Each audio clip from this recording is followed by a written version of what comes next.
So I'm not Albert Einstein. Uh, something is going on last few days. I don't know why. That that is something going on. I need to fix this. My problem with these things, but I hope you can hear me. So welcome you all. This is a MedBix webcast. We're having a live broadcast. Have a lot of challenges still. When Elon Musk says that we are going to take over the humans, the computers are taking over the humans, we have a long way to go. They can't even fix the damn live videos. I don't know how they can fix anything else. Just stupidest. These claims are before we have to go a long way. That means they have to fix this Siri to understand our language, and then fix our things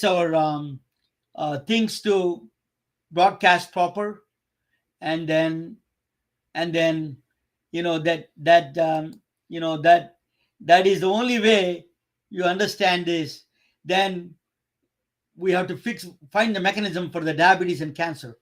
Then I believe they're really taking over the humans. Until that is all bogus. Is artificial intelligence is a predictive model. That's predictive. That's what we know already. It does fast. That's all it is.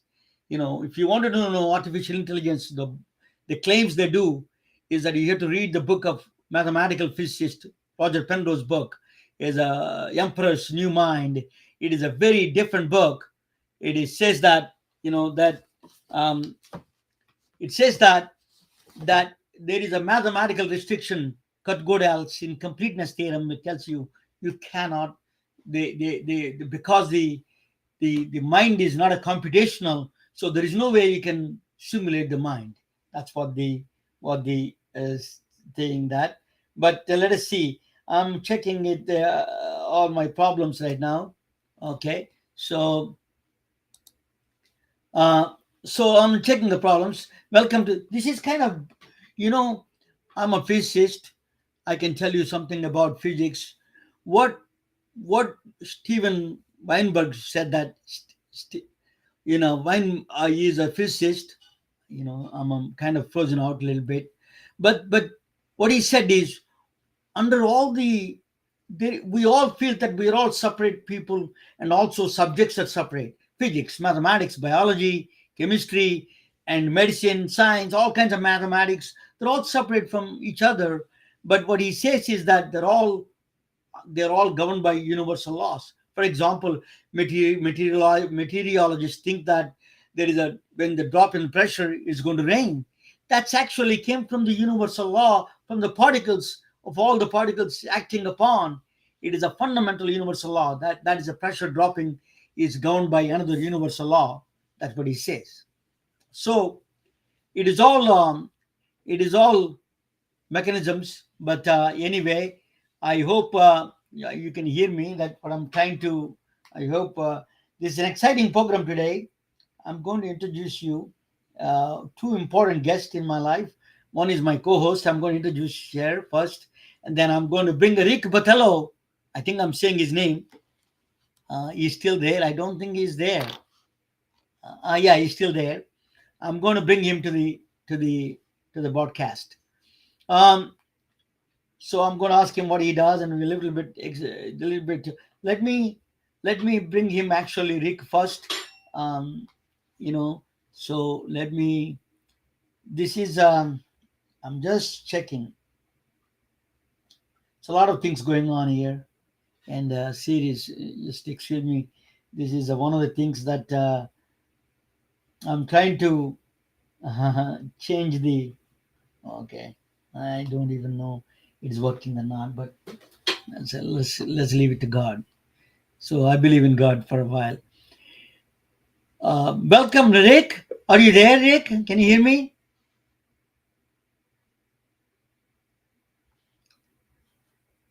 Hello, Rick. Uh, oh, cannot hear me. So let me change this. The audio, that microphone.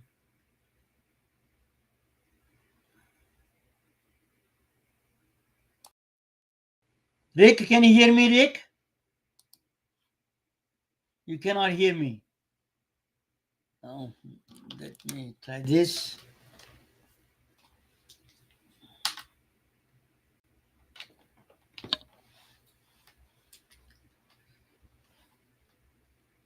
Hello, can you hear me? Okay, can you talk? Can you say something, Rick? I can't hear you. Your microphone is off. Let me bring let me while you are fixing up, let me bring here. Um Hi. hi, can you hear me? I can hear you perfectly. I could hear you when I was backstage, so I'm having no audio trouble with you at all. Oh God, some days that is a challenging, I unbelievable know. challenges. Technology This, loves to play with us. you went through that, right, Yes. for a while. Oh, I did. I went through Wi Fi trouble. I went through camera trouble. I've been through it all. And I think today I'm having a good tech day. So I'm just going to enjoy Yeah, it. that's good. At least I'm having audio problem. I need to fix this. I got to put this phone. This is like computer has to recognize this kind of a problem, small problems, automatic. They cannot recognize, and they say that artificial intelligence take over humans in a second. It's just a bogus. It's a big snake oil sales pitch, in Mhm. my view. There's Well, nothing else more. it has When they solved the a day lot of they fix Hollywood my movies. Siri problems, my video audio problems, and then Mm-hmm. diabetic problem, cancer problem, then I trust what they say. Until Mm-hmm. that is a snake oil pitch. you Mm-hmm. know. So artificial intelligence has its own limitations. That's one thing that need to. Today I'm having a lot of audio problems. Mm-hmm. I don't know why. So is uh, let me bring him one more time. Let's give Rick, it a can you shot. hear us? No, we cannot hear We you. Your can't hear microphone. you. It's like a I think mind you thing we joined got with going. the. We can't You hear need you. to check the settings on your microphone. Settings on the microphone. Yeah, make sure it's like on and you've allowed it to pick up the sound. Yeah, See, I do this a few more times and I become an expert at this. yeah, yeah. She did that. She went through the same problems actually. Unfortunate. This is a. This is It's not an ignorance of this technology. Mhm. It is so many moving parts Oh, yeah, it absolutely. is just unbelievable stress on our system. You're a let me introduce you again to the public. S- Christina Spataro. Spataro. Spataro. Always I go. I know you a long time, but still, like Christine Okay. Spataro is a good friend of mine. She joins with me on and off on my broadcast, um, and quite frequently on my broadcasts. You know, Christina, I wanted to ask you one thing. Hmm. This kind of a technology pressure Hmm. people they face, they won't. It doesn't tell you, but technology creates a lot of undue pressure and a indirectly Oh, subliminal pressure on people. Do you agree with that? absolutely. Absolutely. Especially because we're so dependent on it. Yeah. So when it goes wrong, we're like, what do we do? You will not freak out people more. And I've seen it like when we've had storms and blackouts, just the simple thing of our electricity going down. So Yeah. we're so dependent on our devices, our phones, our computers. This is why we do need non technology backups because, as wonderful as technology is, it's not perfect. Okay. So you're a psychotherapist, Yes. psychologist. Yes. You treat Christian Spataro You is can a just call me very Christina.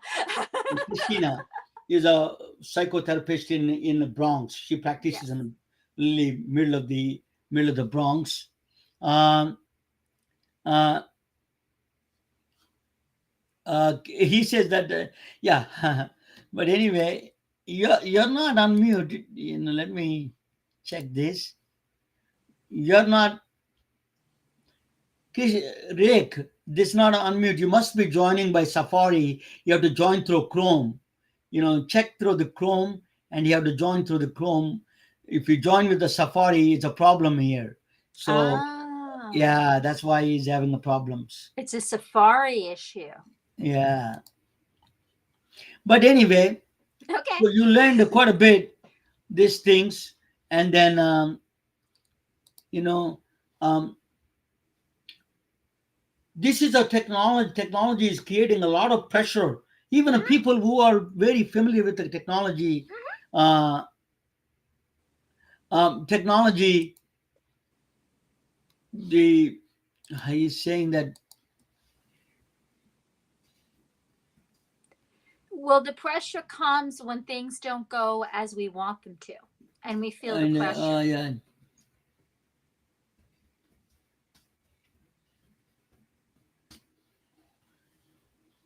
So they need to, this company also need to do something about it. If live is real, so they need to help. They need to can charge a little bit more and Hmm. join with us and help in the live session.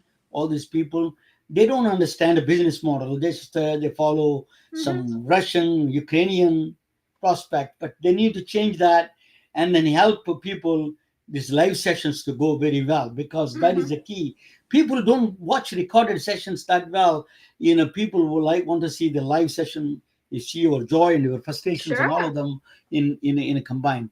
You're a psychotherapist, psychologist in the Bronx. You Yes. see all kinds of people from Yes. other countries. You see Hmm. people from Ukraine, people from a Hmm. war-torn countries, Yeah. people from a racial victims. You see the family abuse Yes. kids. You see all Yes. kinds of people. You see the pressures of the system are Hmm. mounting on the top of it. You need the educational pressure, technology Hmm. pressure, systemic financial pressure, economic, Hmm.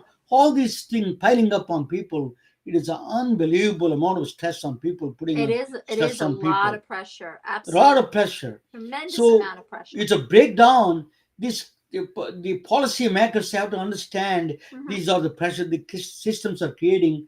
These kind of pressures. They Hmm. need to come back with some solutions for people. Hmm. They can come up with a strategic, a comprehensive plan that's Hmm. easily you can address through process. Hmm. Yeah, I'm a strongly believe in the management of the process. You can easily address and solve that some of the problems there.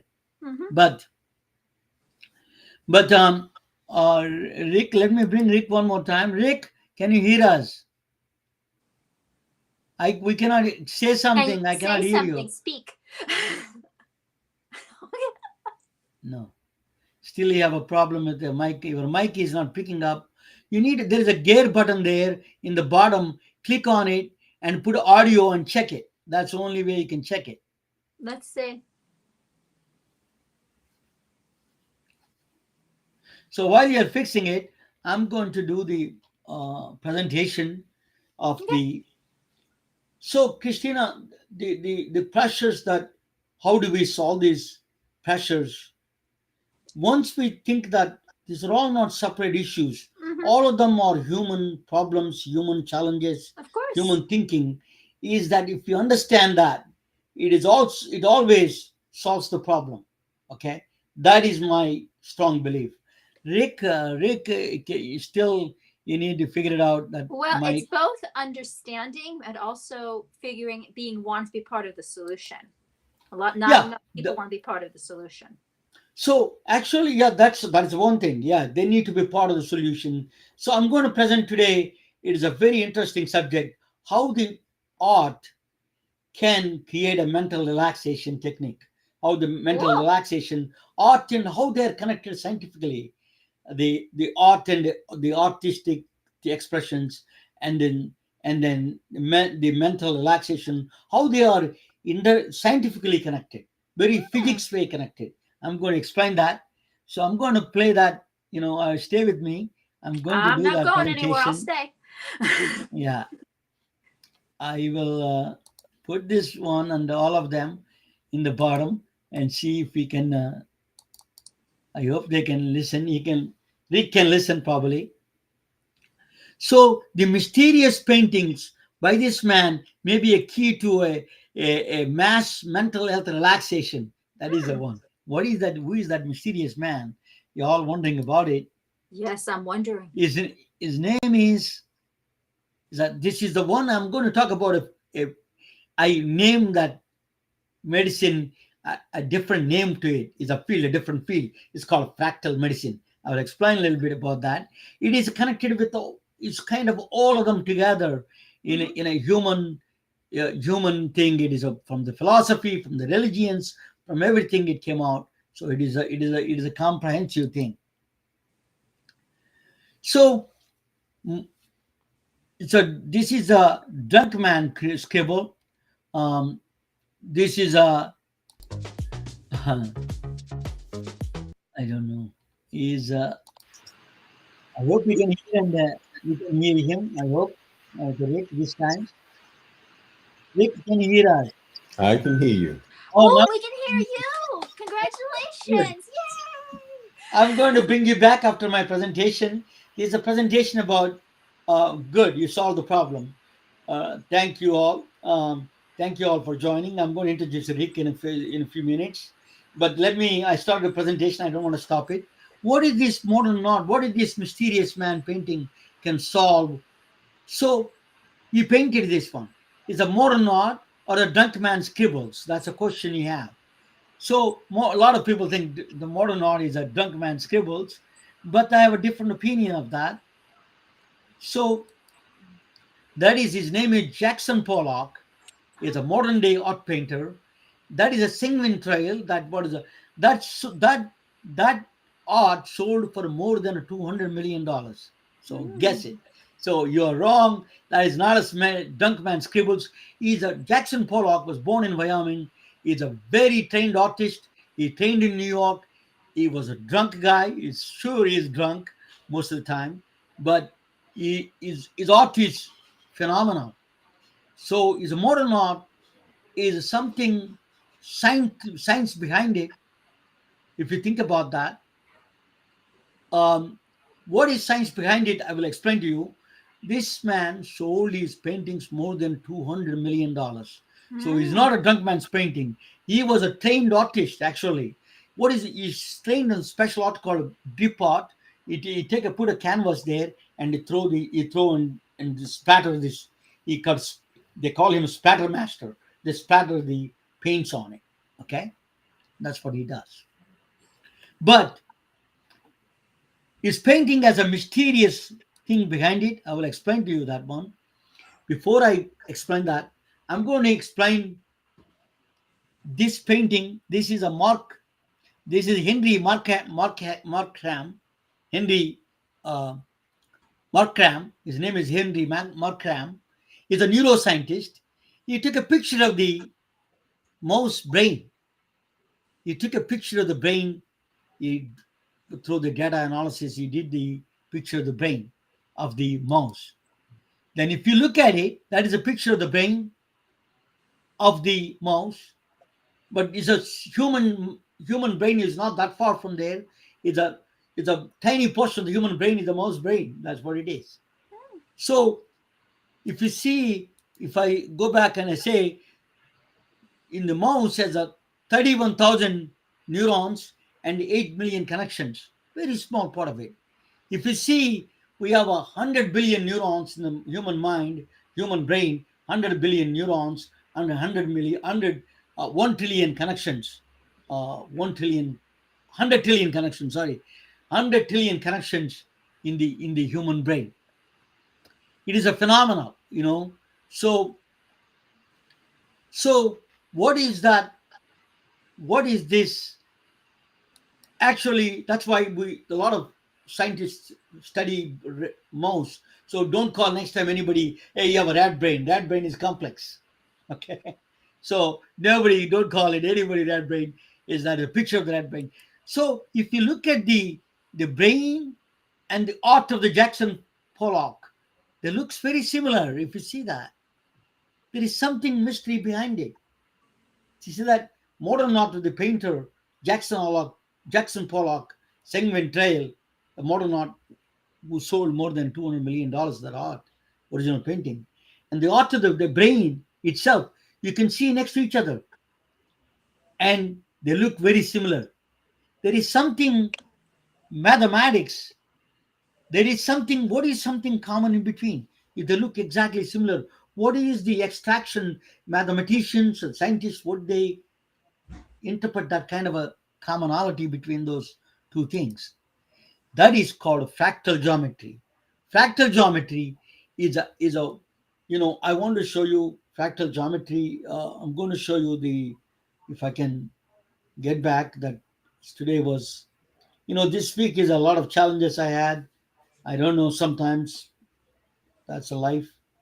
I guess, go through the challenges and solve the problems. Don't get frustrated what Christina says.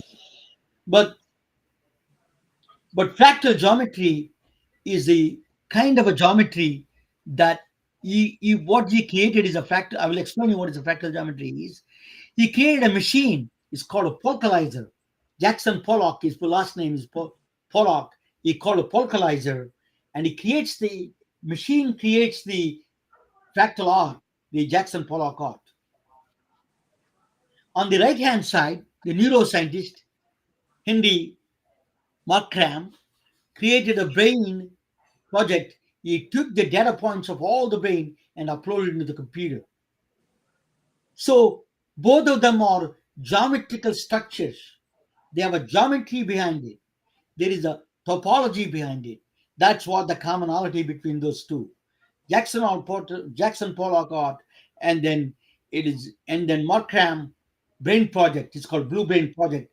Both, what is behind that is a fractal geometry. So in the fractal geometry is the commonality between those two entirely different worlds. One is art, one is the neuroscience, but and the mind is something, these fractals are connecting this mind. So what is a fractal geometry? Fractal geometry is a self-similarity. Self-similarity means you take a smallest part of that, one of the middle one.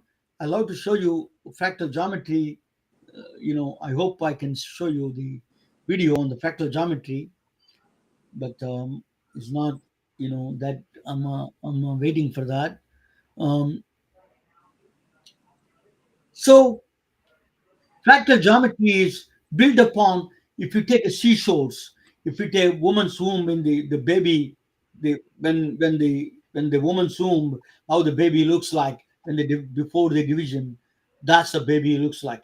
These are all fractals. When you go further, zoom into the seashores or the mountains, you see the middle one is called a Mandelbrot sets, Mandelbrot fractals. So these are all self-similarity. They go small one, and building, you can keep on adding to it. It comes up with a complex structures, including humans, including everything. It comes with the self-similarity. Starts with the same smallest.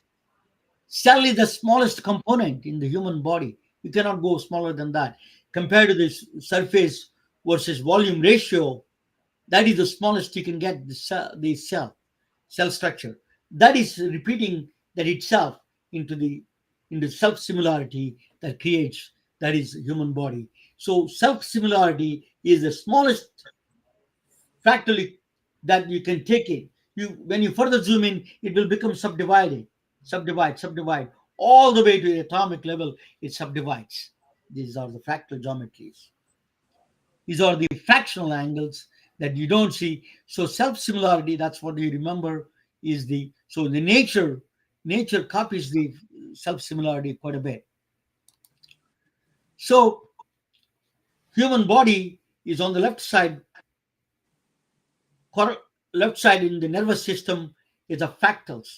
That is a fractal geometry actually. The one in the middle is a virus. You see spike proteins that you see, you're familiar with. These are all structures of fractal geometries. These are all coronaries that you see, coronaries, coronaries. My English gets messed up sometimes. Is you see the hot structure is a very fractal like structures. There's a science behind it. It's a fractal geometry runs this human body, is governed by the human body. The laws that run the human body is the fractal geometry. So Then you can extend this one to thought is a fractal geometry. Is it thought could be fractal geometry? You see cognitive spaces. Now they're thinking, when you are thinking about a fractal, you see that um, if a thought, when you have a complex thought, the neurons kind of they create a fractal like patterns and deliver that thought and goes back. So fractal patterns are created in the brain to understand the complex thought. It's a geometrical thought. A geometry is creating that thought process. That's what one of the recent studies are showing that. So modern art, neuroscientist brain, and thought itself in the human mind, they're all governed by fractal geometries. So that is an actual picture of the neurons in the three-dimensional, in the hologram. When you think about thought, how the neurons light up, you can see they are hexagonal structures in our cognitive spaces. They're all in our cognitive spaces. They're all together there.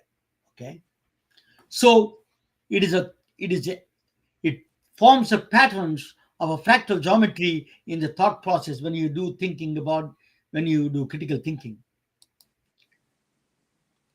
So what is this fractal geometry? So these are how do you mind is we are three-dimensional structures. We can see height, width, and length. Length, width, and height. We can see three dimensions. So one of the problem was Umar Khayyam to all the way from the Middle East, Middle Ages to now.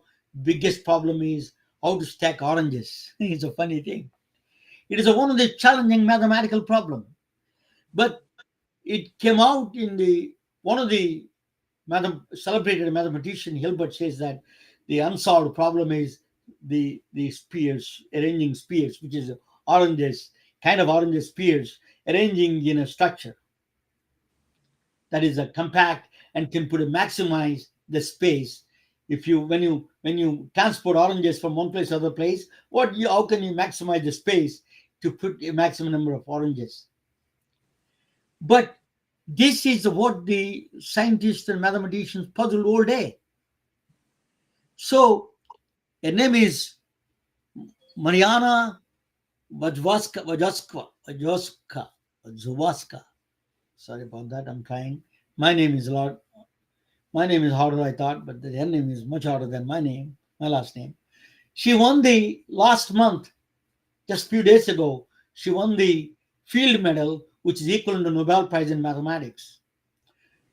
What she found, what is it called, is her study was putting these spear-like oranges in the higher dimensions. Eventually, that is connected with our brain. So maybe brain, our mind, is connected with higher dimensions, working in higher dimensional geometry. That spears, our neurons are spears.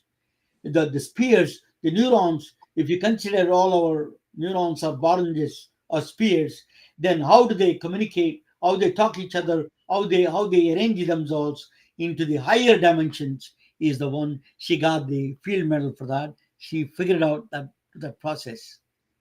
Her name is Mariana Wazowsko. She's a professor. She's, that's a very intuitive thought for me. I thought about so many wild subjects. Mark Cram, Henry Mark Cram started a Blue Brain project in in uh, in Netherlands, Switzerland, in the Polytechnic Federal. I thought, how come when I was studying about Mariana, hey, what is Mariana? How come she's thinking like him? Then once I investigated, they both work in the same place. Very interesting, right? My mind really thought combined them together. That's how smart brain. I'm not Albert Einstein, but I'm pretty good. I combine them after I come to know they are working in the same place, same problem. That's what I thought they should be. I thought they should be working together. They're already working together. What is the problem? Working in spheres. in a higher dimensional geometry, how do you put these oranges or spheres in higher dimensions? How do you arrange them? That is a very complex mathematics. Omar Khayyam, in the Middle Ages, thought about how you put the oranges in stacks in the maximized stacks. He was a he's a poet, famous poet, but he's also a famous mathematician. People don't know that. He did a cubic equations, all those things. But next is what is what is I give you a glimpse of higher dimensions. It's hyperbolic space. So Jackson Pollock art, and then MC Usher. This is the on the top one is called Angels and Demons, and then second one is Stays on the left side. You see, maybe right side for you. But these are the very famous paintings by MC Usher. On the right hand side, Jackson Pollock. They create something hyperbolic things. Modern mathematicians study about these structures. You won't believe they study on the structures of the MC Escher. They call tessellations. On the stage, the perception, the brain workings, inner workings. They want to find out how those complex geometry working. That is a complex mathematics. 20th century mathematics, that is state of the art mathematics they use. So one of those are hidden. Our mind may be hidden in higher dimensional geometry. So I'll give you a small glimpse of what that means. So hyperbolic space is, if you have a room, I create a hyperbolic room. You have a friend, you started at each in a room. It's like 100 feet by 100 feet, for example. If you put a VR, follow the hyperbolic space, you can move once you leave the place. It is impossible to both of you meet again. Listen to me. If you are in a VR set and then you have a large enough room, if you start in the same point and once you leave, it's impossible to meet in the same place. Impossible. A billion trials you can do, you will not reach the same point. That is hyperbolic walk. So it is a very interesting hyperbolic structure, or very interesting. So we're using this mathematics in the VR. Have you seen the people who put a VR and walking around? That is hyperbolic walk. They're thinking they're walking in a lot of strange places. That creates illusion of that walking. VR, not only VR, that hyperbolic space creates that a downgraded version of hyperbolic walk they're doing. So when you're in hyperbolic space, you create a very mysterious geometry that it does. So it's immersive, multi-sensory, immersive, and interaction all together creates this fantastic experience. On this one, we can experience hyperbolic space through VR, virtual reality. So that is one of the things. So why we all think there is only oneness and one mind? Mindful meditation creates that oneness and one mind, because all the laws, Steven Weinberger says that, he says that all the laws are fundamental laws are simple. They create all the complex. We think one thing we need to unlearn. What is unlearning this process is the people now started thinking specialists, for example, doctors. Oh, there's a neurologist and cardiologist and the family practitioner, then cardiologist. All these specialties, you have to unlearn it first. Human body is the only one. There's one mind. All the governing principles are exactly the same. Very universal laws. Very few universal laws govern these minds. So we have to unlearn. If you want to be innovative, You have to unlearn. These are not the specialty fields. These are all one. You have to learn all of them a little bit and to get exposure to it. This focus is good, but focus is something. This is one thing is we are doing injustice to human mind is that unlearning the creating a separateness in the subjects among ourselves by race, religion, caste, creed. We are separating ourselves, but we have to unlearn the subjects also. These are subjects are separate. We should stop thinking subjects are separate. I never got exposed to biology. I started learning biology recently. So I because that's what I need for my to explain to the doctors. I know the medical field. I know medical equipment and medical devices and procedures. But to understand that, you need to understand the biology, mitosis, a little bit of all those things, a little bit of basic understanding I need to have. I need to learn. So we have to unlearn. When I was in college, I used to think biology guys, they're, they're crazy people. They remember names. That's all organic chemistry. I'm a physicist. I'm a different than them. That you need to stop. All the specialists in the doctors also need to think they're all one and the same. The field are all connected. Once you think that, I think you can serve better your patients and everybody else in the humanity in general. But so thank you for joining. I'm going to bring back Rick. That let me talk with him a little bit. And Rick. Let me um, let me talk with you. Tell me, Rick. When I see you all the times. Uh, oh yeah, welcome here, Medbix webcast. Actually, I didn't. Our this week is all schedules are messed up. I was supposed to do different doctor, different things.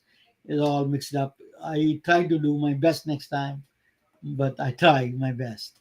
But uh, before I proceed in asking Rick, I want to ask both of you. Rick, how do you like my presentation?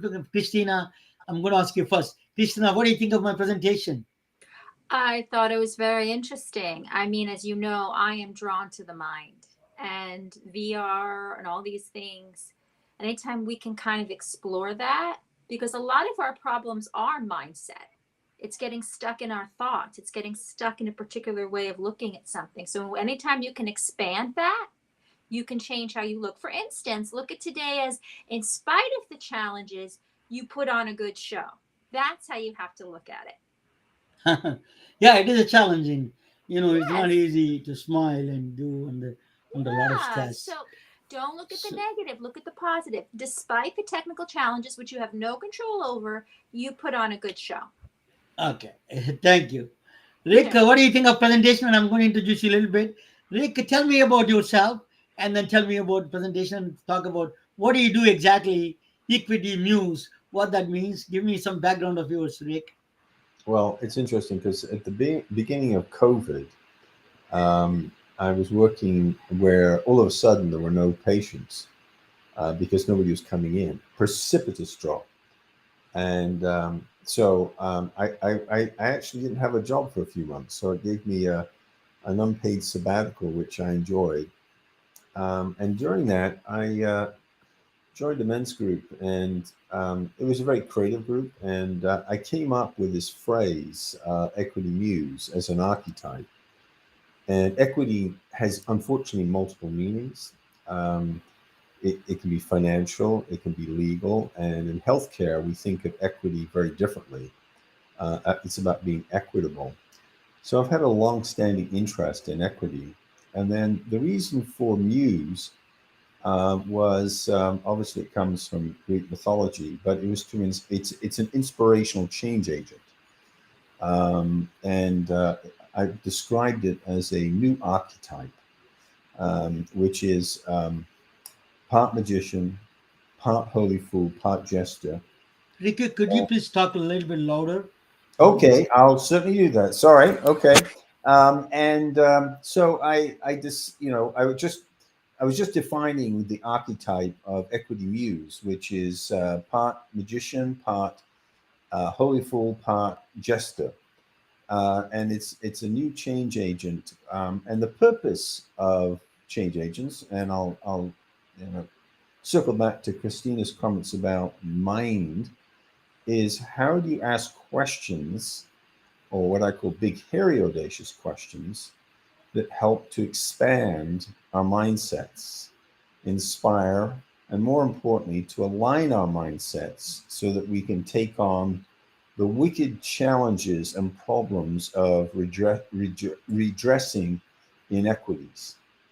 So that's it in a nutshell. So, I enjoyed the analogy between Pollock's painting. Interesting enough, when I lived in Buffalo, they had a collection of his work there, and looking at the similarities to the brain.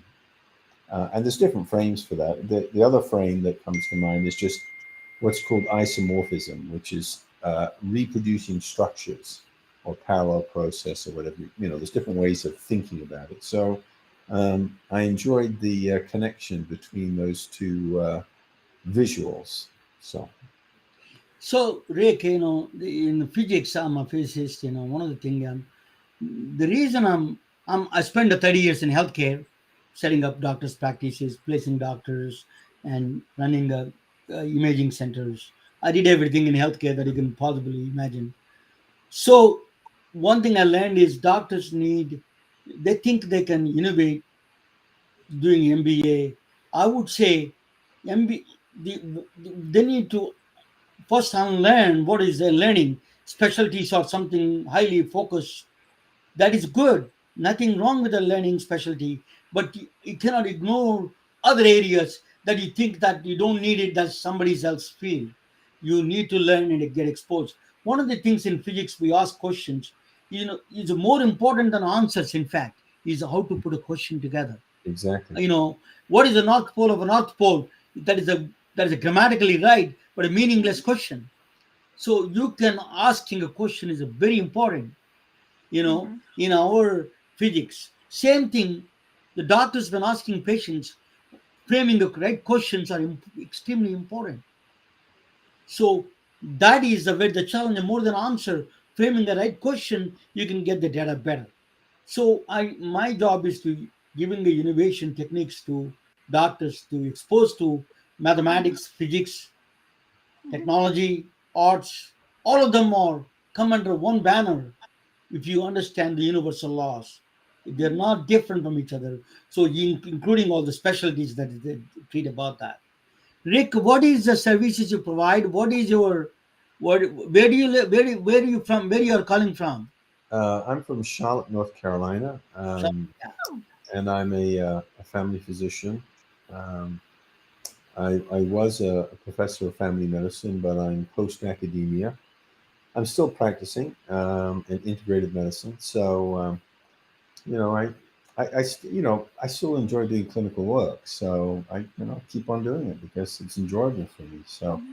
unlike most physicians, the burnout rate in healthcare now and primary care is probably 60 to 70%. Mm-hmm. And it's a travesty that the system is designed to burn out physicians, and there's a lot of work being done on that. But from my perspective, it's band-aid approaches, because the fundamental problem is not the lack of resilience of physicians; it's redesigning a system for healthcare, Mm-hmm. and that is a big, hairy, audacious question. And unfortunately, the corporatization of health has actually been a detriment to developing healthy healthcare systems. Um, I'm just out of brief. I'm just learning my fifth EMR system Mm-hmm. in the Yes. last couple of months, and I'm learning Epic. I was on Cerner. I've done all the scripts and a couple of others. And I would, I, you know, I, I actually posed this to one CEO to Old Scripts many years ago.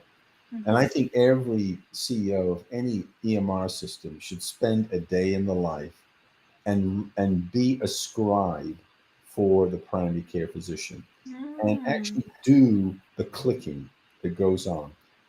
I have to Yeah. say, even Epic, unfortunately, I was hoping more from it, but I'm sorely disappointed because it just makes my life more complicated. It takes Mm-hmm. a lot of It's cognitive extremely strain, true. and it should be doing the opposite. It should be enabling us, Mm-hmm. not disabling us. It's a disabling system. And so you're cognitively distracted by having to deal with that, and you have to deal with the patient. Mm-hmm. It's a very unhealthy juggling act. And I just can't tell you. I mean, I jest about it because it's a healthy way of dealing with frustrations. Rick, I spent 7 years in Silicon Valley. I can tell you, they are far, far from removed from real life. They live in a bubble. They Yeah. don't understand what is every day. I'm very fortunate. I'm enough. I spend with the both sides of the coin.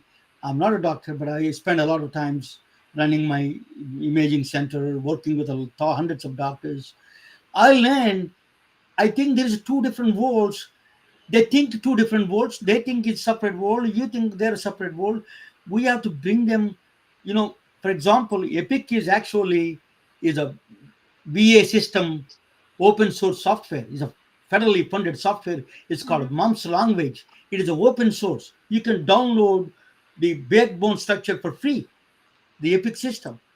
She took it. The woman took it and made it her own, and then sold it to the billions of dollars. Now it is one of Mm-hmm. the most powerful EMR in existence.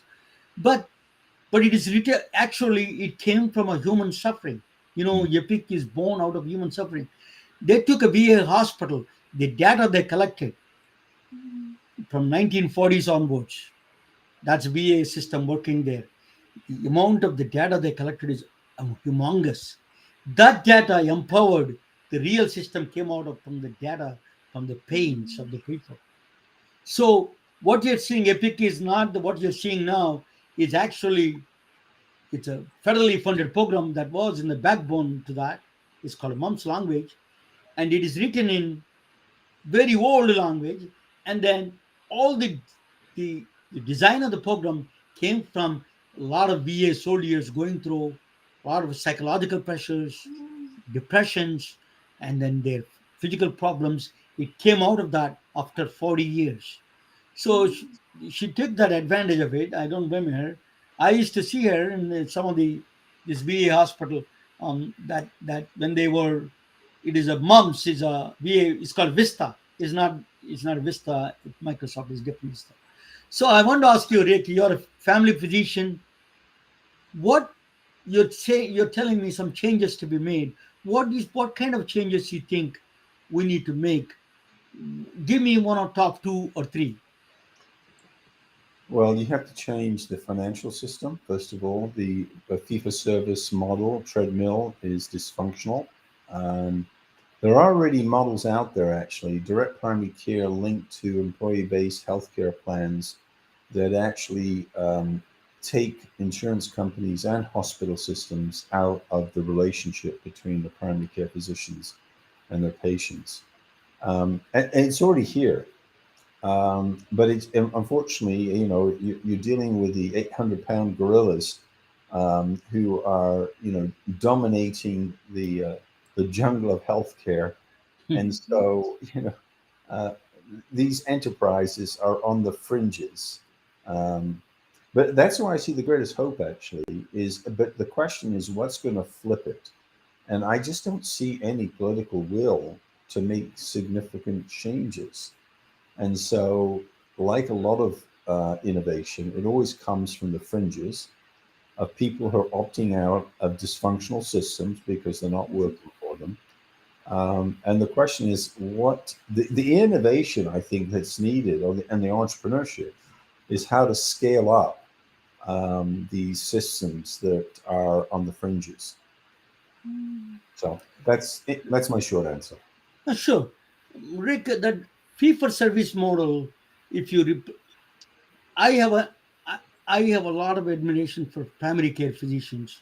I think trivializing them, they need to be paid more than even a specialist, in my view, because you're the one is the frontline workers. You can You have enough background. You went to school for 20 years. You know you should know how to deal with them. They don't teach them. They don't know anything about it. You don't need to send everything to the. I think you can with the evidence-based medicine.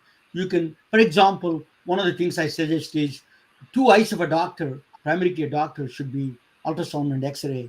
You can use the technology and get all the information, and you can see these are extended eyes of the doctor, and then as you said that uh, it is how this is a very frustrating. There is no political will. You're absolutely right about that.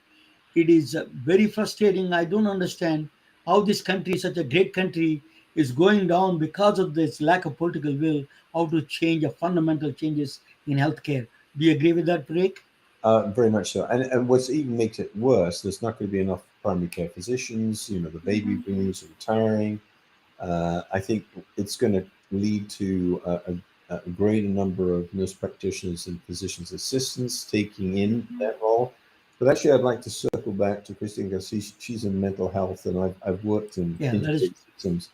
And I mean, that to me is something that is absolutely core. When I was in the residency training program in Rochester, I mean, we had, you know, behavioral health specialists, access to social workers, Hmm. and other, services within the practice.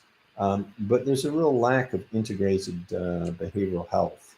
I agree with you. I think it's back to what I was saying. We're subdividing everything. Exactly. We do need to come together Exactly. because we're a whole body here.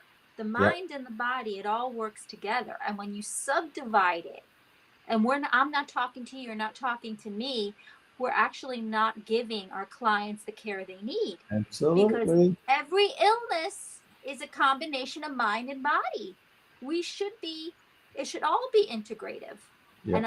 And it makes me sad that you're saying there's going to be a shortage of primary care physicians because I really respect the work you do because you more than anybody in medicine have to deal with the whole body and you Yep. get to know your patients and you're dealing with all kinds of things. And because you can have somebody come to you and you have to be well versed in so many different areas. Well, I mean, it speaks to the training as a generalist. Generalists tend to be devalued, but Hmm. actually, there's plenty of research to show that actually generalists make the best leaders because Yeah. they have that horizontal perspective that Yes. can go across different silos. Unfortunately, generalism is devalued and specialism is elevated. It is very true. Yeah, and I agree with you there. yeah, and it speaks to the value system of the healthcare system. In other countries, I'll give you one example. I remember going to Norway, and they Hmm. were telling me the history of general Hmm. practitioners and the developments in the Hmm. 1940s, where they had to actually go out and all physicians had to go out in rural communities so they could, Wow. as part of it. Now, that was serving a need at that time, but Right. the actual salary differential between generalists and specialists were very small. Hmm. It was very small. I mean, it's changed more Hmm. recently, relatively, but there was a time when, relatively speaking, general practitioners were on par with the specialists. Um, but the way in which you can increase salaries for primary care physicians, if Hmm. you actually go to global budget, and I'm incentivized to minimize urgent care referrals, Hmm. Hmm. then if I reduce the unnecessary demands on the system, Yes. then you retain some of those savings that can reimburse physicians. The current system, it's completely upside down because there's no Hmm. incentive to do holistic care because it's much easier to say, oh, I'll just send you off to a podiatrist. I'll Yeah. just send you off. I don't need to do this, whatever, because or send them off to. I mean, when I see one of the biggest abuses is a number of patients who get sent to kidney specialists for Yeah. creatinine levels. I'm saying you don't have to see a specialist for that, and they just go in and get their creatinine clearance checked, every 6 months. I mean, it's just ridiculous.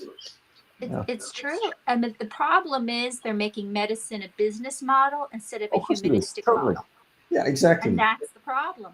Yeah, it is, and healthcare costs are not going to go down anytime soon. No, they're just And going to go up, and then you're just going to have more inequity because you've got, exactly, yes, exactly. because you've got the The people that can system, afford it and those that can't. yeah. Well, the system is designed to do that. Hello. That's the Yes. economic system. It's all, and people aren't talking about this in any significant manner. And healthcare cannot address inequities. I mean, it's a No. joke when you hear CEOs talk about it, because the macro level influences far outweigh what little influence they have over the Oh, problems when the social determinants are. absolutely. Yeah, yeah. And like you said, there's not an incentive for them to change it because at the No, end of the day, the people that are keeping it like this are making money and they're happy. no, of So course they they are. don't care if it's happening to those that are suffering. No, well, it's changing because some of these systems are now under stress because, and what's happening is when they come under stress because they're not Mhm. making as much money as they were before, it has Exactly. it comes down and they start cutting or not increasing resources for primary care, Hmm. increases burnout. You know, you look at the retirement rate after EMR systems are introduced. A Hmm. lot of people opt out. Say, I'm not going to learn another EMR system. You know, Right. Oh, and I know what you mean about those electronic systems because I've worked in agencies in different places. Those electronic systems are purposely convoluted. Like, I don't know what human being designed this. You don't have to make it that no, complicated. you don't. And you know, I mean, there is a subspecialty of end user design, and they've not gone and actually followed what you do with your mouse and how you find it. It's Yes, like a treasure hunt. Sometimes I'm looking for something, and exactly. I turn into a treasure hunt. It makes it interesting. Otherwise, I get frustrated. Guys, I love to. Can you hear me? Can you hear Yeah. me? Yes, we can hear you. I love to watch both of you discussing. It's a fantastic discussion between both of you. It is a truly a feast for us. I want to ask you, Christine. Final Mhm. question is that how do you, what do you suggest to these burnout physicians like Rick? They're Mhm. suggesting what kind of things you can suggest them. This burnout factor, such a systemic problem, and is Well, pervading burn in the healthcare. problem is burnout, it's because external forces are hitting you. So the only way to combat burnout is to find your internal space of, okay, I can't control the ridiculous politics out there. I can't control the people, but this is what I am doing, and this is meaningful to me, and this is valuable to me. I mean, like I said, I started my work working in agencies where the burnout rate was high because it was horrible pay, horrible hours, and tremendous numbers. But what I kept, how I stopped myself from getting burnout was I was doing it for my clients. I was there for my people. So every time I helped a client, every time I was there to offer that support, that rejuvenated me. So it's about what's rejuvenating you. That, because burnout is when you feel helpless, hopeless, and the external forces are pressing down on you. If you can find meaning, passion in what you're doing, and you can keep that, they can't get you. Rick, I see you quite a bit. You send a lot of emails, a lot of LinkedIn. So you need to connect with me, Christina, with him.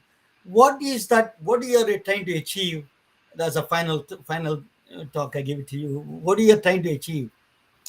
Well, actually, I'm sort of I'm going to continue working part time now, but I'm actually next year I'm going to be launching what I call an Equity Moonshot Learning Academy of Mm, training equity users. I want to become trainer of trainers. I've done that sort of work before, and cool. creating. I mean, going back to your little diagram, is creating networks of equity users, change agents who work with leaders to redesign systems so they work for the people, and not only who work within them, but in the people they serve as well. Because I think we have to zoom out completely and look at Mhm, things afresh. And unless the problem is that people aren't prepared to zoom out far enough to say, mhm. how can we really redesign the system? And while I concur with what you're saying, Christina, about all the things you mentioned, um, it reminds me of the Serenity Prayer. But Yes. even the Serenity Prayer has some limitations because. Yes. So, I mean, training physicians to become more resilient is to me is a maladaptive strategy because they shouldn't need to develop resilience in the first place if the system is Right. set up right. And they should be developing anti-fragile skills, Mhm. anticipating things of what's coming, so that they're better prepared to respond to it. So, Mhm. No, I like that, and I agree. So I think it's a combination of shoring yourself up yep. and then being prepared to do battle out there. Yeah, I think that it's a question of whether people have the residual energy to do that sort of work, and that's the reason why Mhm. I. But the thing, what I'm talking about, goes beyond healthcare, because Mhm. healthcare is really a symptom of a much larger systemic problem. Oh, absolutely. Absolutely, exactly. And unless you go unless you look at the macro level Mhm. dysfunctionality of failing ecosystems not working Mhm. together, then it ain't. I was just on a call actually about some people talking about um, doing regenerative agriculture locally, Yes. and Yes. it's funny thing, because I said to them, I said, doing things at the micro level is admirable, but it's not going to change the system, because you're swimming Mhm. in a sea of food policies that go against Mhm. everything that regenerative agriculture. So you have to change public policies, and that was You the have to. I mean, yeah. this is where I think we all need to work together.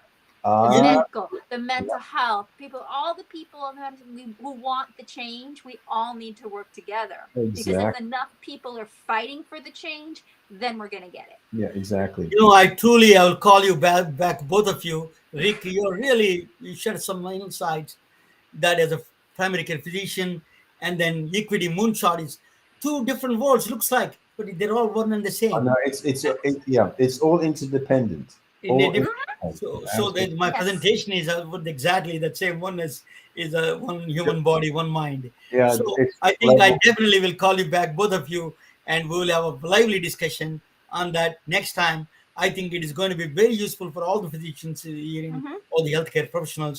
They must listen. Thank you all. I'm truly honored. Rick, thanks for coming on the show last minute. Thank you, sir. Christina, you're always my friend. Oh, I can depend on her any day. She is a blessing to us for the show. oh, Thank thank you you. all. Happy to be here. You can stay online if you want to talk, and just I'm going to play a quick video, and then we can leave the broadcast. But you can stay on the line and then talk. Okay. We are retelling their stories through our patented designs that can be worn on scrubs, t-shirts, printed on conference bags, and endless other promotional materials. Daily Wear for Medicine is the first ever of its kind to create curiosity in medicine through visual art. We at MedBricks are celebrating unsung heroes of the past who made enormous contributions to the field of medicine through our unique campaign called Daily Wear for Medicine. You can wear it, carry it, and give it.